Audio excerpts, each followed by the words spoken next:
Hello and welcome back to the Mike Check Show. We are continuing our East Coast journey here.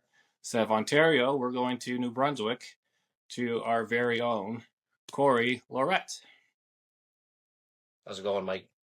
Not too bad. I'm enjoying the nice weather here. It's like +2 for winter. It's been a little warmer the last few days here too, so it's been nice. Oh wow! Gonna say usually in the Maritimes it's pretty cold and pretty awful. Where it's like the frozen tundra down here sometimes. We had a cold spell in the -30s about a week or two ago, but we actually had a +4 today, so it wasn't too bad. Oh, you're getting the lucky break there. I got a quick question for you. So, as a kid, Sure. have you ever gone out in that like -30 weather just to play football? Absolutely, absolutely. I think that you have to at some point. I mean, if you're either playing sports outside when it's -30, and when you start getting a little older, you're still flipping the barbecue on with shorts and flip flops and stuff like that. So definitely. It's kind of like the Canadian tradition. Yeah, you have to. Exactly. It doesn't matter what point of the country you're in, you have to at some point. Perfect. All right. So, before we get down to the questions, can you tell the audience who Corey is and a bit of your background? Well, right now I'm the current head coach of the Moncton Mustangs here in the Maritime Football League. This is actually 2026 is going to be my first year as the official head coach. Last year I operated as the interim head coach. After our head coach of 8 or 9 seasons, Jason Terrace, he had to step away for some personal family stuff. So we were initially going to do a committee approach last year. After a couple of weeks, we kind of noticed I was the only one talking to the fellas. So the rest of the coaching staff just said, "Well, you know what? Let's just make you the interim head coach." Did that for the year, and then I was lucky enough to get the full-time job going into 2026. So um, played football since I was 14, grade 10, at Moncton High School for the Purple Knights. Was not a very good first couple of years. We weren't that great, but luckily by my final year at the school, we were lucky enough to win a provincial championship. So that was, huge. And ever since then, I've just been loving the sport, doing whatever I can to kind of contribute. I've been involved in minor football, obviously senior football now, coached for a long time back at my alma mater at Moncton High for about 6 or 7 years. And then once my daughter started getting a little older, kind of stepped away from that. But I'm happy to be able to participate in our senior football league here in the area right now to kind of to keep my addiction under control for football. I love it. So anything I can do, I want to be involved in the community, help out whenever people need helping out, and then on Sundays I'm watching the Patriots. Of course, I know that's probably a boo for a lot of people, but we're gonna stick to that. Yeah, 100%. Yeah. It's daily. They're finally good again this year. So after a few years off, so I've been dealing with that for a few months now. But hey, at least you get to brag about it. Not like me That's with right. That's right. being a Raiders fan. I just continue to suffer for like 30 plus years. It's yeah. Well, it's they beat us. They beat the Patriots this year, so it's certainly at least they got that. But yeah, picking first, it's going to be interesting for sure.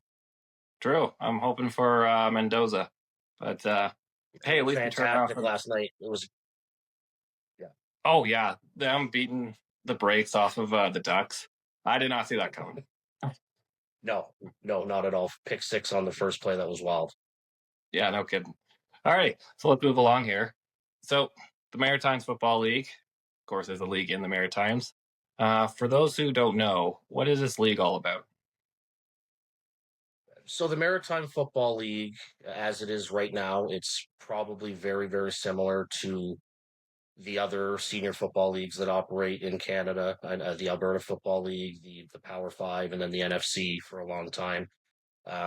18 plus, we don't have a max out age limit. We've had guys as old as mid to late 50s playing.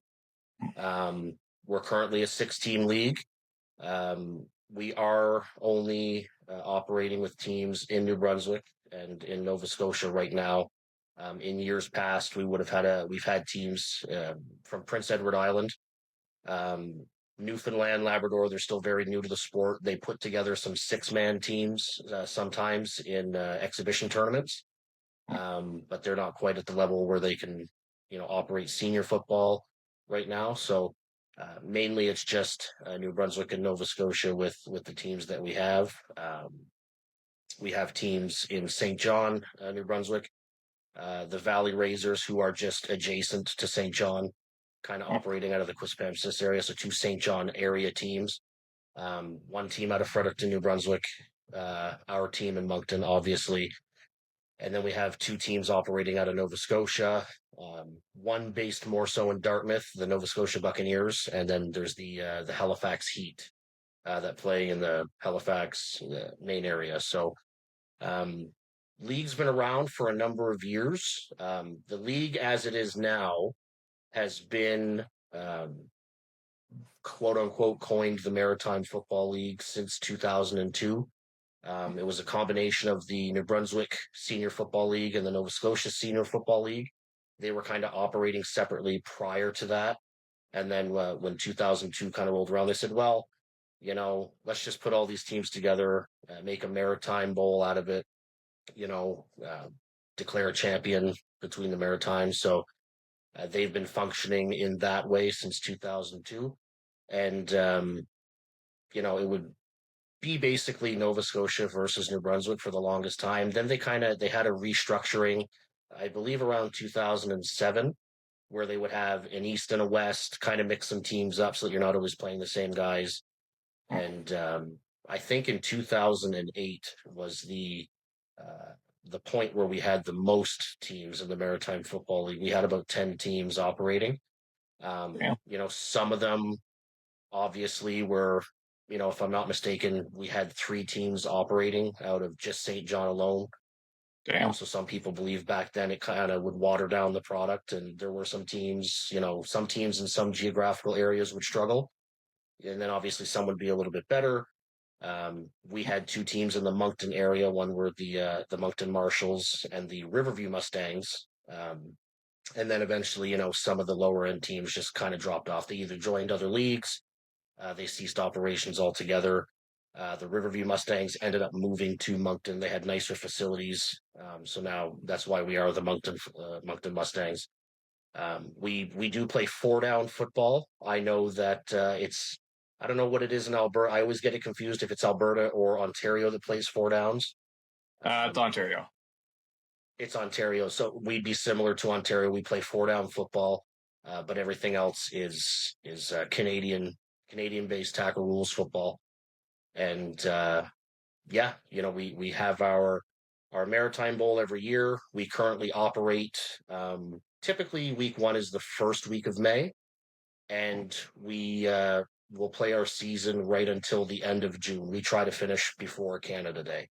That way, we're not getting into holidays where guys have to decide between if they're playing in a football game, potentially a playoff game, or if they're going on vacation with the family and things like that. So it used to operate into August, but when we noticed that our league was transitioning a little more to younger university guys, we noticed like, hey, they're just going to start missing games and things like that. Maybe a team who was strong all year isn't strong in the playoffs and they suffer because of it. So we made that move to bump the season up a month earlier, about 5 or 6 years ago. I can't exactly recall, but it's been great ever since. It's been, luckily eligibility was a big thing for a while. Some university guys were concerned with losing eligibility ever since they put in I think it's middle of August. If you're playing on a senior team, you might lose U Sports eligibility. We obviously avoid that entirely. So it's appealing for a lot of guys in that way.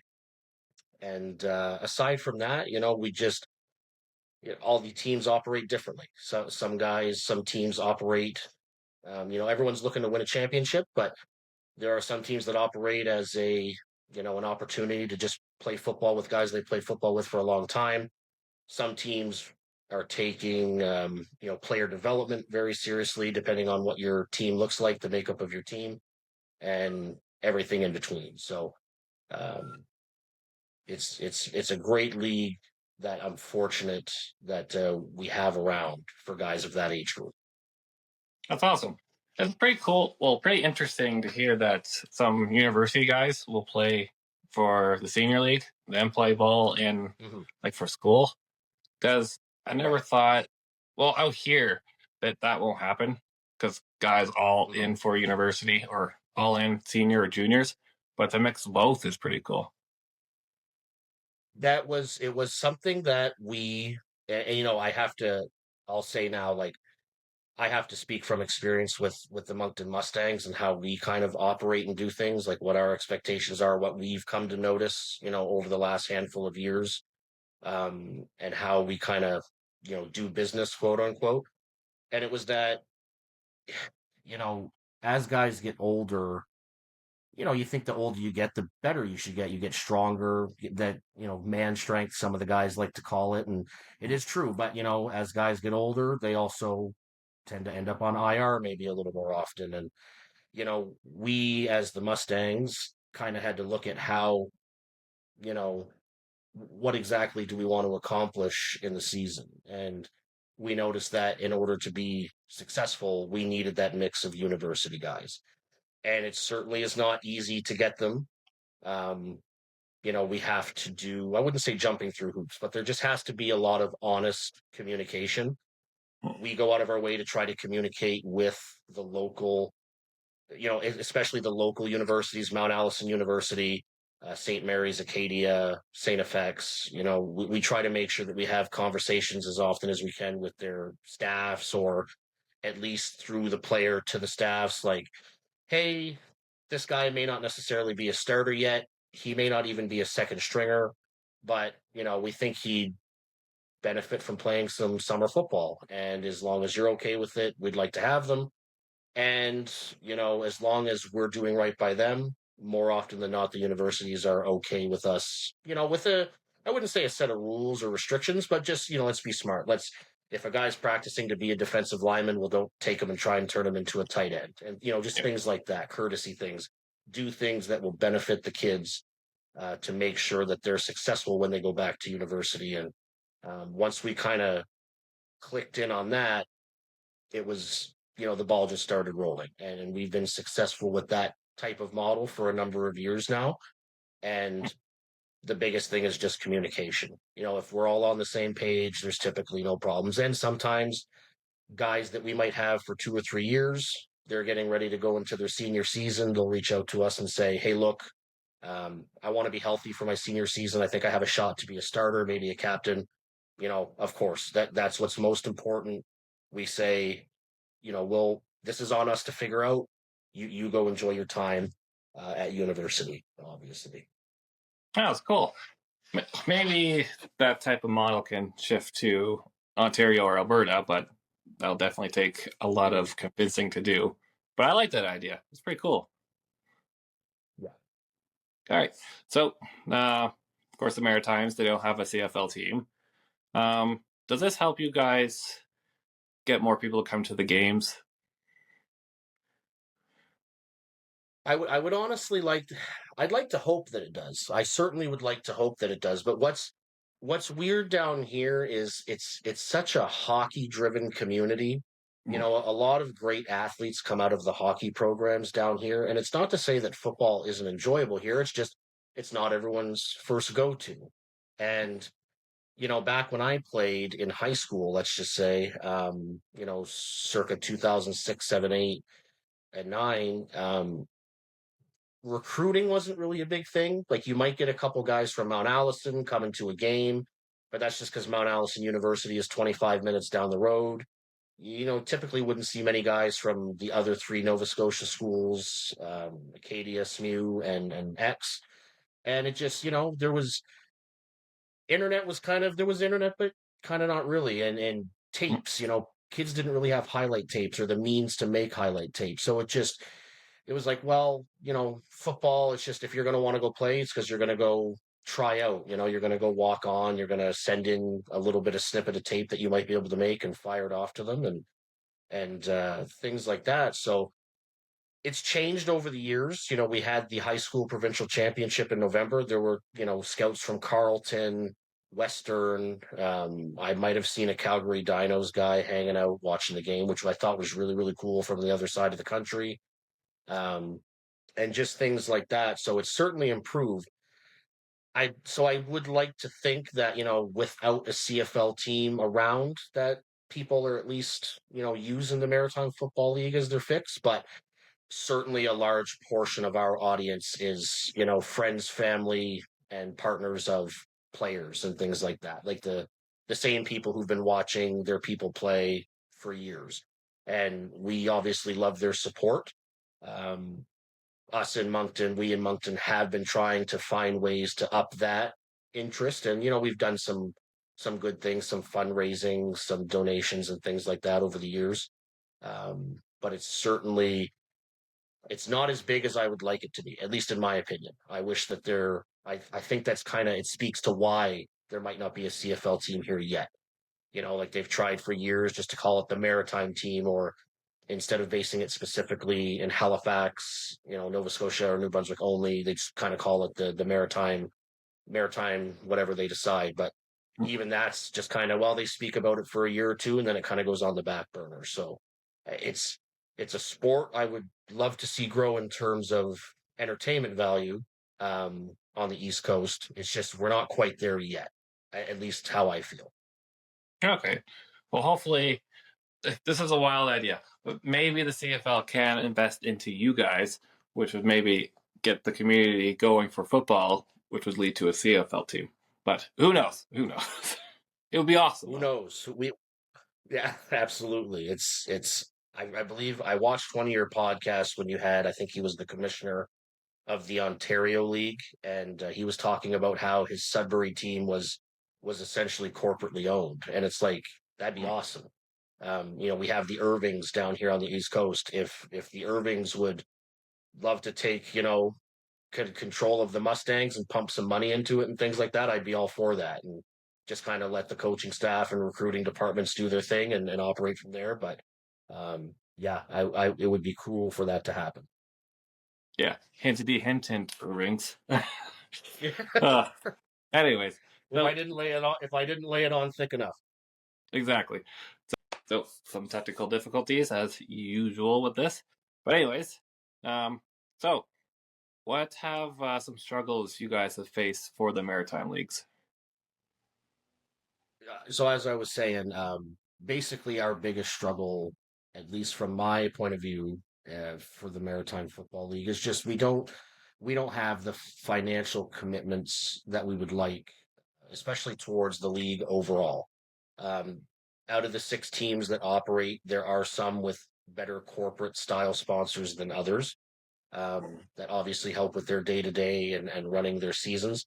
Um, but in terms of league wide, it's just the same idea that the sport in itself I wish was bigger on the East Coast. It's just getting interest for the league as a whole, with someone behind it interested in pumping a few dollars into the league would certainly be a huge step for us. We obviously have yearly discussions about things like we want to move to a full-time streaming model. Obviously, that requires equipment, time, and money. Um, you know, Getting access to um, things for our players. Better game day experiences for our players and things like that, team to team. If it could be done through the league. Um, but yeah, that's really, other than the occasional, kind of in season fiasco, which there's been a couple.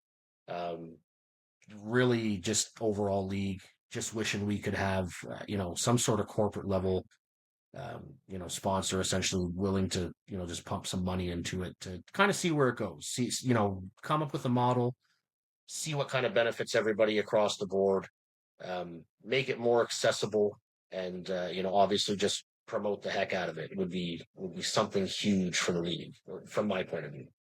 Okay. Speaking of those fiascos, are you able to touch upon some of them? Because people love fiascos, at least listening to them. Yeah.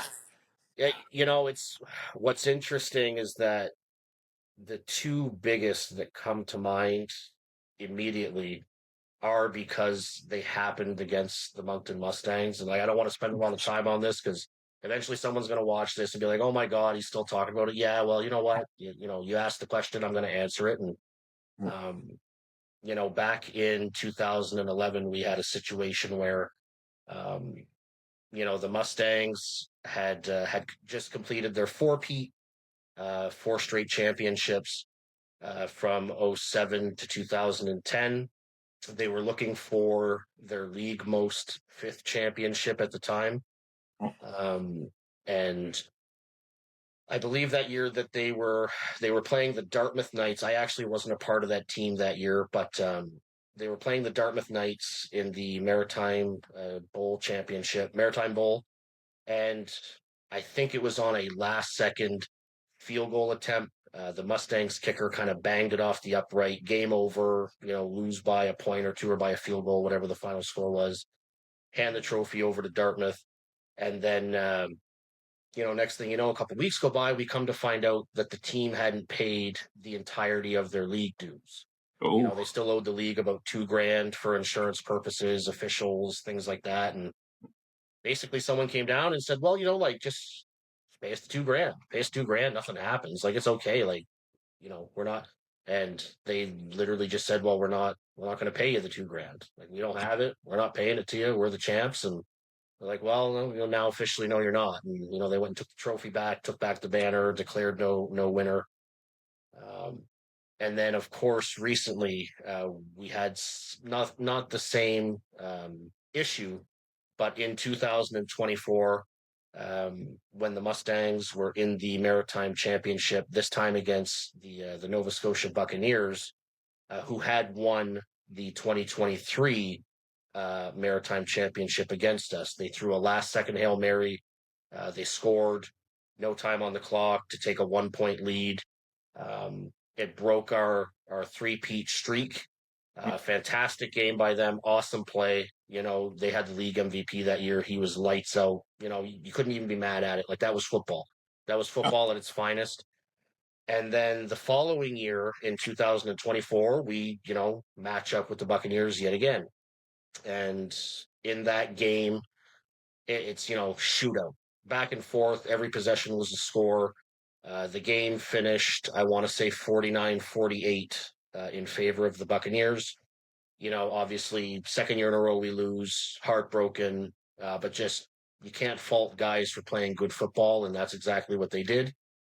And then as a couple weeks go by, we come to find out that there may have been a player eligibility issue.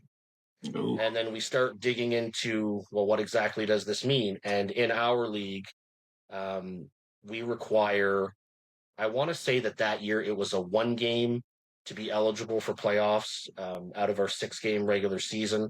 That was changed from 2 years ago because of COVID. It always used to be 2 games. And then COVID happened. We didn't want to fault guys when the league started back up. Like, hey, like, I have to miss some games either because of sickness or something like that, or some guys got sick and they have to isolate. So we reduced that to 1 game. Hey, as long as you play 1 game in the regular season, it's not ideal, but we'll figure it out. So that rule just never changed. And then by 2024, it was still 1 game. And we come to find out that they may have had a player that didn't even play in 1 game, that he literally showed up for the semifinal and then the championship. So once that news kind of came to us, our head coach at the time, Jason Terrace, he was just, willing to accept the loss. Let's not entertain any foolishness. It's probably not true anyway. Let's not reopen the wound and find out we're wrong and all that stuff. And then as we dug more and more and got some information from different sources, we kind of realized this actually might be legit because, we Google Doc everything in season. You have to mark down who played in a Saturday game by the following Monday. And it has to be cross-checked by reps from each team to make sure, yeah, like this looks legit. Or, hey, I didn't see number 88 out there. That's why do you have him as playing? And, we're super on top of that because we want to avoid situations like that. And we started just asking, through word of mouth, like, do you know such and such player? It turned out he was a local university player.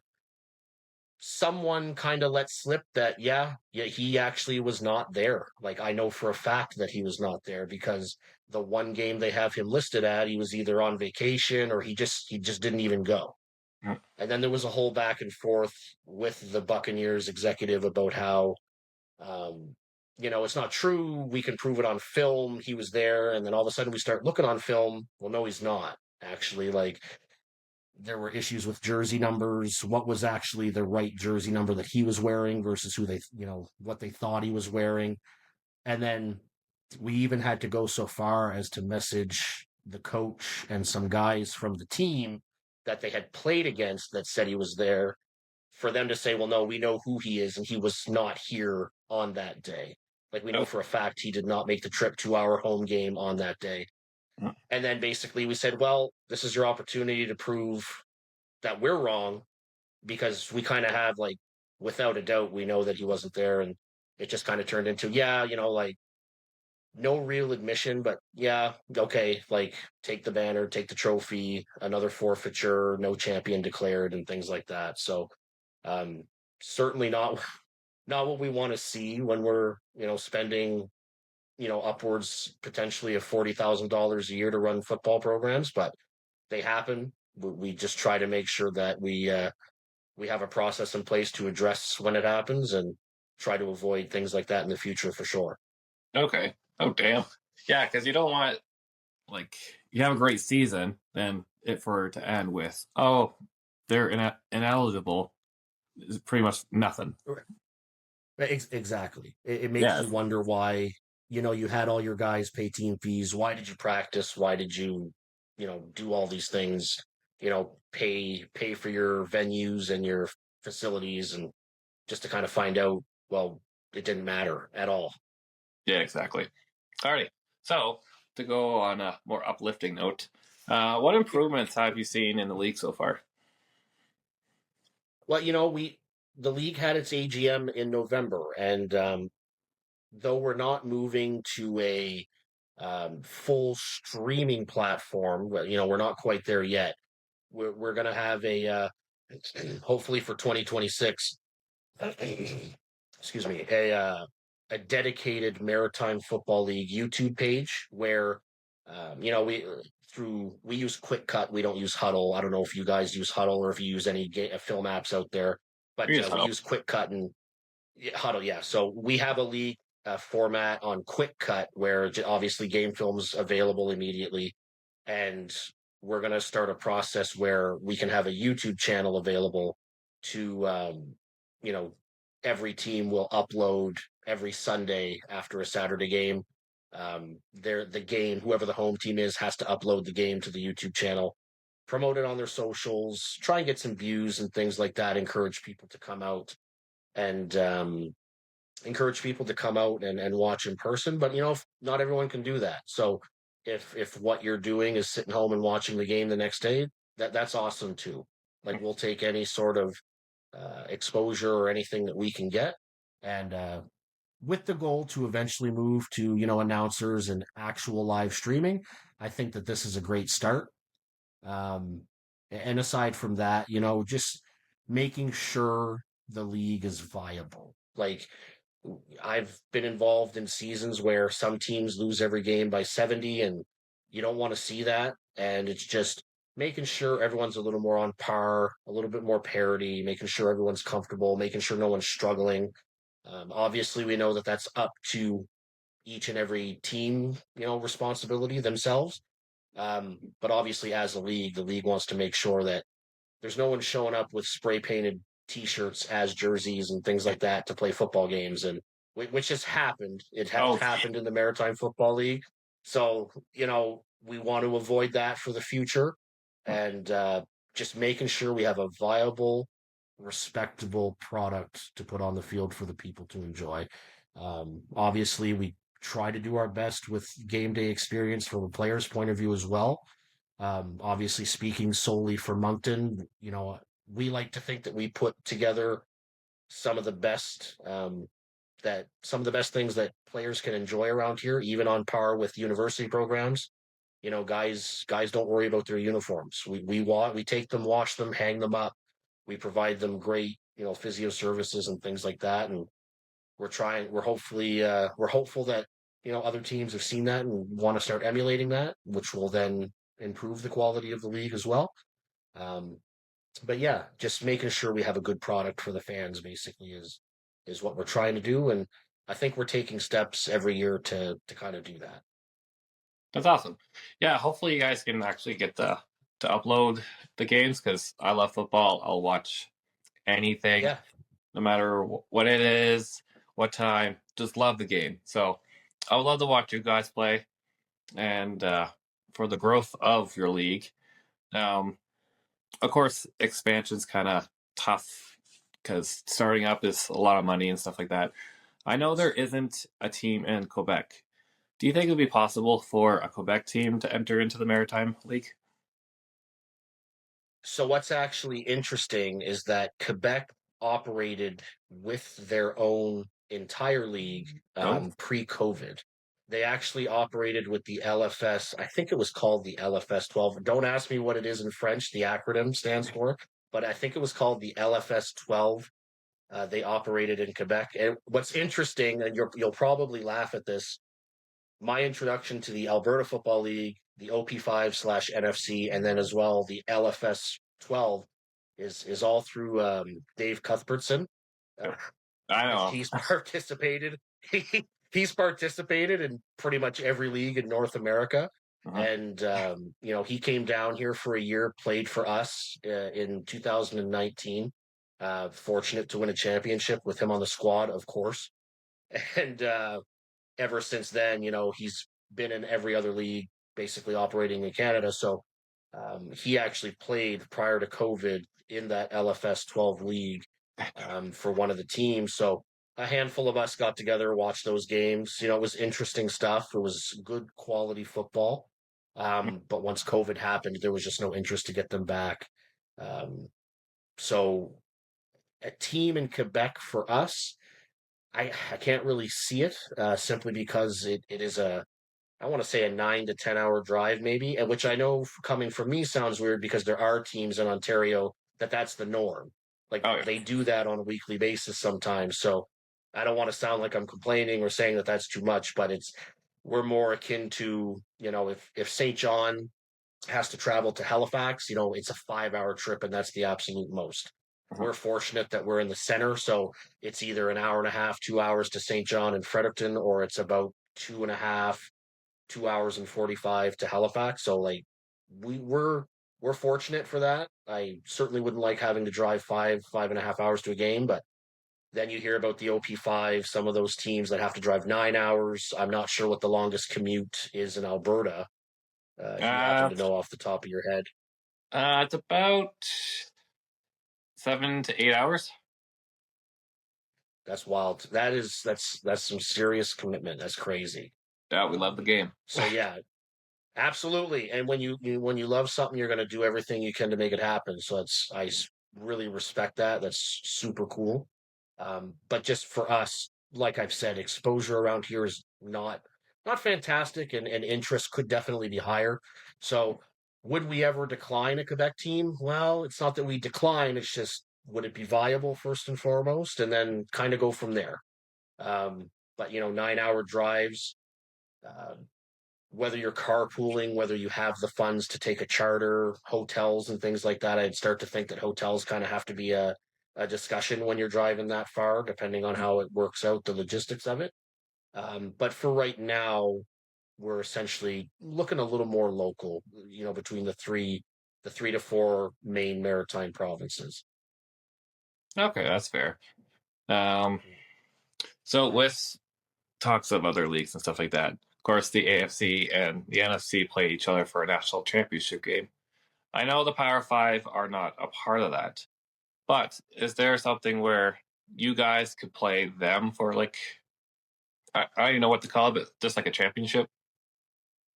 What's interesting is I think it was I don't know if it was at the championship game in last season in 2025, but there was a representative from Ontario, whether he was from the Power Five or not, or maybe the NFC before they realized they were kind of, winding down, their league.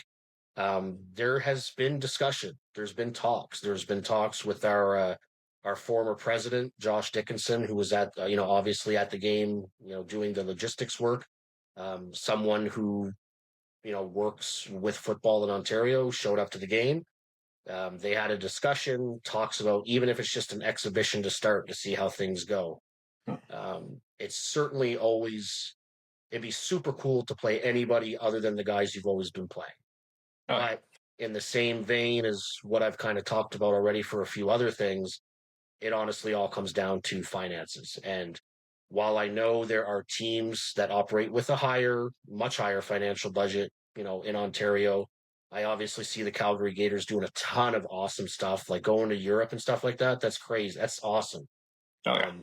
It's just getting guys 3 to 4 hours down the road sometimes in the Maritime Football League can be a challenge. So while I'm sure the league itself wouldn't be against trying to make it happen, it would all come down to, of all things, just money and how it would be fairly distributed, expense wise amongst anybody involved in making a game like that happen. It's not for a lack of interest for sure. And obviously discussions have been had. It's just how to make it happen, and the best way to make it happen. Okay. Well, hopefully we can get something done where we can actually have a championship game like that or exhibition. So whoever wins the lottery, kind of fund that. That'd be nice. Yeah, I get my tickets every week, man. We're hoping that we hit it big here soon at some point. There we go. Fingers crossed. Okay. Yeah. So we're coming close to the end of the show. Um, Anyone who's interested in playing for the Mustangs, what is your pitch towards them? The biggest pitch that we have is that if you want, what you put into it is what you're going to get out of it. If you're looking to develop, we're going to do everything we can to help you develop before you move on to whatever it is you're doing, university, Europe, things like that. If you're there because you want to stay in shape post university, we're going to put you through the ringer and make sure that that's, you're accomplishing that goal as well. If you're just, a little bit older, you need that release and things like that, we're there as well for guys who just need to be a part of a program, need to be a part of a brotherhood, who don't mind the grind, who are willing to put in the work and commit. One of the things we like to say, for the Mustangs, for us, it's all about character and ability. And we like to say, character and ability. It's character and then ability. You might be a fantastic football player. If you're a jerk, I mean, we don't want you around. It's just the way it is. And, you know, that's a model that we've stuck to for a handful of years now. We've obviously been successful with it. Um, Going back to 2017, included, we've, won, I think we're 6 championships since 2000. So 17, 19, 21, 22, and now 25. So 5 championships, since the new model we've adopted. And we want to make sure that we have the right people around the program, because that's what really is going to, keep us afloat. And, we try to find something for everybody. We've recently had a roster cap put in place over the last year or two. We can't have more than 55. We had seasons where teams were registering like 79 guys and then only 30 would show up to a game. And it didn't make sense anymore. So, Oh yeah. now that we have a cap to consider, we really have to be hard on, are you the right fit for the program? And I know that rubs a lot of people the wrong way, because when you talk about recreational football, quote unquote, everyone should be allowed to play. And, we have to accept the hard truth sometimes that's not always the case. We want great people who happen to be great football players, and we try our best to make it work. And sometimes there's years where we have a lot of great football players. We can't keep all of them. But, we do our best to make sure we keep the right guys. And it's not to say that the guys we kind of let go aren't the right guys. It's just there's guys that, leapfrog others. And we want to make sure that if there's a situation where we have to, tell a guy, I'm sorry, we can't make it work this year, appreciate if you try out next year and things like that, that if we're going to do that, we're certainly going to put the guys who have made it through the ringer, from start to finish, because, there's guys who want to play and they might be sitting at home right now because of the decision we've made. We're going to make sure that the guys who did make it are, pushed to the brink and making sure that they're working their butts off, for the program, for themselves, and, for the guys who unfortunately have to sit at home. So that's kind of what we're all about. We obviously love helping the young university guys, making sure that they're getting the tools they need to be successful at the next level. And then just exposure. Like if we can make a highlight tape for you and you fire that highlight tape off to somebody in Europe wearing our black and red and you look good playing football and they offer you something, like that's huge to us. That's awesome. And that's the opportunities we want to be able to give people, being good to them being good to us, and then just, everybody's happy at the end of the day. Awesome. I was gonna say, it seems to be working with all those championships and success so far.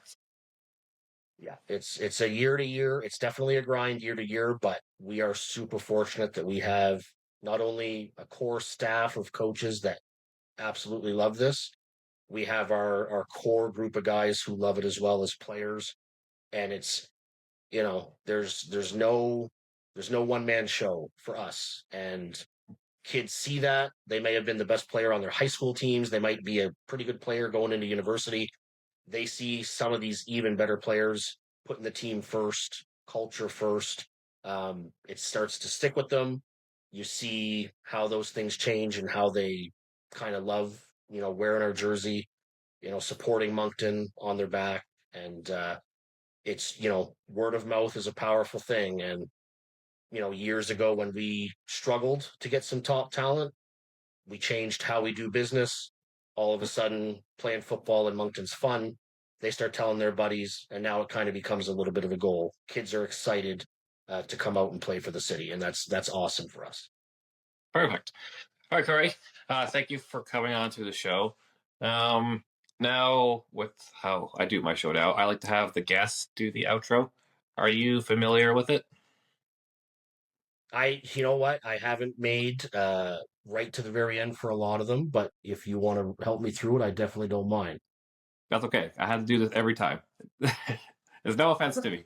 Okay, so I want you to say, Corey, checking out. Corey, checking out.